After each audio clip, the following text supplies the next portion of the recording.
I do believe the left is going insane because they're being taken over by the woke Twitterati, truly unhinged and unwell individuals. We can look at how Twitter favors certain groups over other groups, and we can see who gets banned and who doesn't. Notably, Lindsay Shepherd gets banned for insulting a trans woman. The trans woman doesn't get banned even after saying and doing really creepy things. The point I've made a long time ago, or not a long time ago, but recently, I said it often, is because Twitter bans the right, just like willy-nilly, the crazies of the left are running around. The Lindsay Shepherd story should tell you everything. For those who aren't familiar, Lindsay Shepherd was arguing with a trans woman named Jessica Yaniv. Yaniv insulted a genetic abnormality that Lindsay Shepherd has. Shepherd responded by insulting the body of the trans woman. Lindsay Shepherd got banned.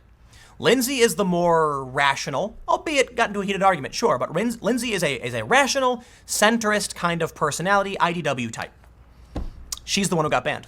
The trans woman, on the other hand, wasn't.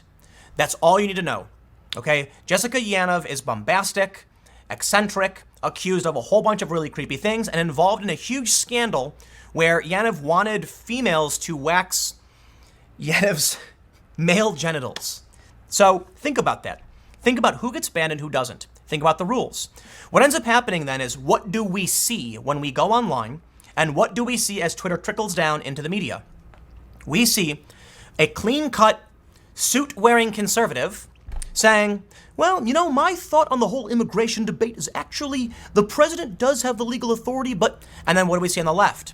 A purple-haired, half head-shaved, with big nose rings, wearing crazy clothes, burning a free speech sign, screaming racism over and over again.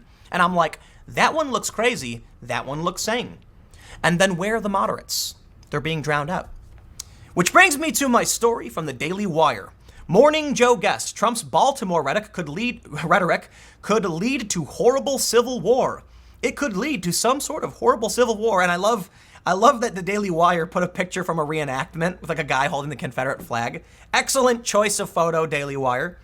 They say, America may be on the verge of a horrible civil war because President Donald Trump criticized a crime-ridden major city that has exclusively been run by Democratic mayors for decades, according to a guest on Morning Joe. But no one thought Bernie Sanders' statements when he got up at a press conference or whatever and said, it's like a third world country in this city. That is unacceptable, or something like that. Nobody cared when Bernie said that. I get it. Trump's bombastic, Trump's aggressive, Trump is boorish, but it doesn't change the substance of what Trump said. PBS does a documentary. This is a rat-infested city. Trump says, ugh, what a rat-infested city. And they go, oh, civil war is coming. No one thought civil war was coming when PBS put the documentary a year ago. Nobody thought civil war was coming when Bernie Sanders criticized it in 2015 and 2016. So can we please bring back sanity? But I'll tell you what the problem is. Social media is biased against conservatives, in effect, to the greater detriment of the left. I really think this is the case. You look at the main channel video I did today, where, for those that didn't see it, they said 3 out of 10 Democratic primary voters favor abolishing ICE. So let me reframe that for you. 70% of the Democratic primary votership, those are the activist Democrats, do not believe we should abolish ICE. Yet, 64% of the people who tweet once per day do think we should abolish ICE. You can see how disproportionate it is. Twitter isn't banning the crazy wackaloons on the left, and so they're becoming more and more prominent. Sean King tweeted out overt support for terrorism and called for more. And Twitter didn't ban him. That's, to me, truly insane. That the Proud Boys can be blanket purged.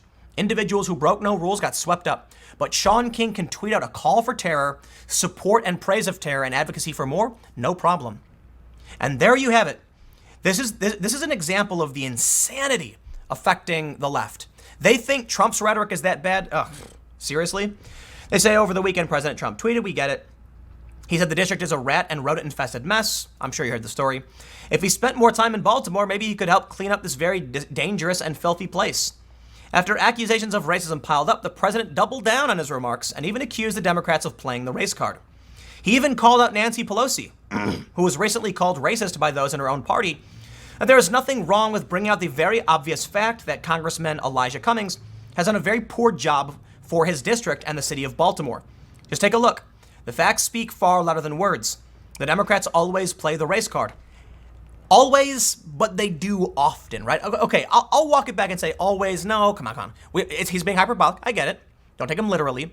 They do it a lot, though. They do. It's like everything Trump said, it's like, that's racist because of this. It's like, okay, but he didn't say anything about race. What makes you? Well, it's because the crazies dominate the narrative. You get rid of the crazies on the right, and all that's left is a mainstream conservatism that looks appealing to regular people. You leave the left alone, and you get crazy people defending terror and wearing all black and bashing people with bike locks. Let me make this clear. Twitter banned the crazies on the right. They're gone. What we have now are people like, Will Chamberlain, who is called as extreme as vanilla yogurt. He is a suit-wearing, regular old conservative who supports the president. He is one, and Jack Posobiec, suit-wearing host on a relatively pro-Trump network. Nothing particularly extreme about what they're saying, defending free speech. You look at the people on the left and you have Sean King calling for terror. You have these crazies ranting, and you have Antifa. The Proud Boys are banned, Antifa isn't. That should be the easiest example. They will let Antifa advocate for terror and violence, and what do you think's going to happen then? I kind of feel like Jack Dorsey is secretly a conservative. He only pretended to donate. He donated Tulsi Gabbard so that everyone would think he's actually a progressive on the left, when in reality, he's doing everything in his power as CEO to make sure the left loses and looks psychotic. Look at AOC's followers. She's not representing America. Let's read on. Speaking on Morning Joe, Chief Public Affairs Officer for MoveOn.org, Karen Jean Pierre, said that Elijah Cummings is everything Trump is not, and suggested the president's attacked him out of fear. Donald Trump is upset because Congressman Cummings is everything that Donald Trump is not. He is calm, he is smart, he is thoughtful. He actually works for his constituents. He is a good public servant. He is the example of the American dream. Jean Pierre's suggestion that Cummings is calm and thoughtful appears rather dubious. Below is a video of Cummings acting neither calm nor thoughtful. Okay. I want to see about the Civil War stuff. Here we go. Donald Trump put his hand on the Bible, technically 2 Bibles, and took the oath of the presidency to be president for all of us. And since that day, since that moment, every hour, he seems to just prove that to be wrong. He is not a president for black people. He's not a president for women. He's not a president for brown people. He's not a president for the LGBTQ community. He chooses to just double down and triple down on bigotry and racism. Unemployment in the Hispanic and black community is at like an all-time low, or like some ridiculous low point in the past 50 years. So don't take it from me, but I will say this. Brown people, I don't necessarily know who gets to call themselves brown, but in terms of people who are off-white, I actually think Trump has done a fairly decent job economically. I can criticize his attitude and his foreign policy and still think the country is doing well. So is he a president for mixed race people? At least a little bit. At least a little bit. The way I'll put it, I defer to Flecka's talks, if you guys know Flecka. Trump's not that bad, right? He's kind of bad, but he's not that bad. And that's a reference to how the media portrays him as like literally the worst possible thing. They call him worse than racist. No, he's definitely not worse than a racist. Racists are really bad.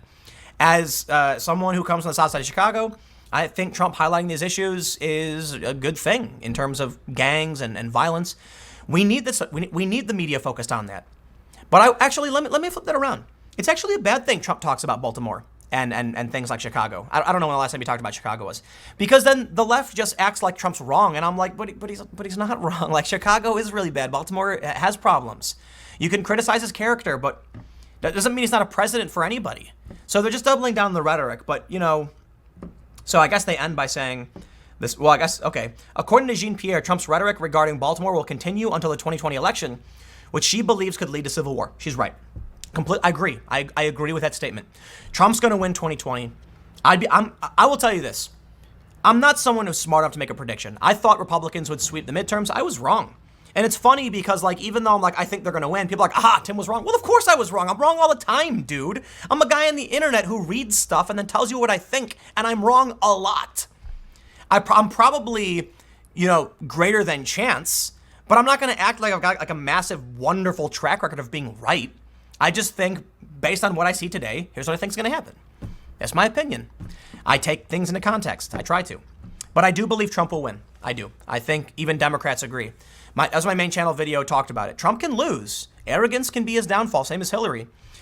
But the Democrats are worried that Trump's strategy has worked. He's got them off message. He's got them fighting each other. And it's going to result in people not wanting to vote for that. But when Trump wins, how do you think the left will respond? Think of the rhetoric these people are saying. None of it is substantive. Okay, listen, I'm someone who operates based on principle and fact, substance.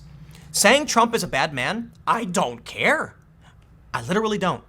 You got me. You got me, Democrats. Democrats on the left, let me say this to you. When you say orange man bad, I go, yeah, he's bad. He's not that bad, but yeah, okay. So what? So what? What is that going to do for me and my family? How's that going to improve society? How is that going to ensure I can retire? How is that going to make sure my kids in the future will have a job, will go to school, will be better off? I get it. Great. I'll agree with you on that. Orange man bad. Okay. And? Seriously. So yeah, Trump's going to win. I can make that point a million times. You get it. I don't need to say it now. He's going to win, and they're going to go nuts. I don't think Trump's rhetoric on Baltimore will lead to a civil war. I think she's saying that Trump's winning could. And I think so too. Anyway, I'll leave it there. Thanks for hanging out. Stick around. Next segment will be tomorrow at 10 a.m. on this channel, podcast every day at 6:30 p.m. If you haven't, check out the podcast. It's Tim Pool Daily Show every day at 6:30 p.m. Sometimes it doesn't load properly. I don't know, but check it out. You can listen. The full hour and a half of every day's content will be there. Thanks for hanging out, and I will see you all next time.